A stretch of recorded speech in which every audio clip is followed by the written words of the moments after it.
LEAD da akronimo bat, Learn, Innovate, Teach Each Other, biltzen ditu 3 kontzeptu nagusiak, ikasi, berriztu eta elkarrekin ikasi. Pentsatzen dugulako gaur egun hori dela bidea, ikaskuntza kolaboratiboa eta desberdinen arteko ikaskuntza. Onlineen izango ditu eduki horien garapena modu baten, baina presentziala ere izango da dakagun formazioa.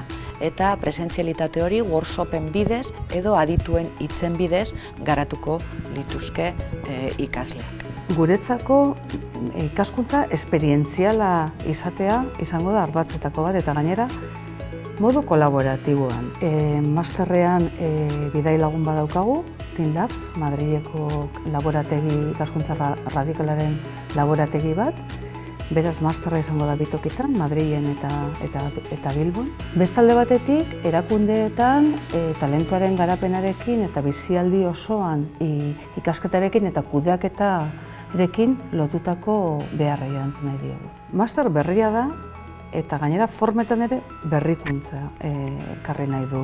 Ez da bakarrik eduki bat, eduki hori beti lotuko da ikasle bakoitzak garatu nahi duen proiektuarekin eta hor badau eduki tematiko desberdinak bakoitzak aukeratzeko bere proiektuarekin bat datorrena. Guk horri Lego eredua deitzen diogu. Beraz, masterrak, master guztiek moduan espezializatu egingo du, baina espezializazio pertsonalizatua izango da. Da bidai bat transformazioaren mundura.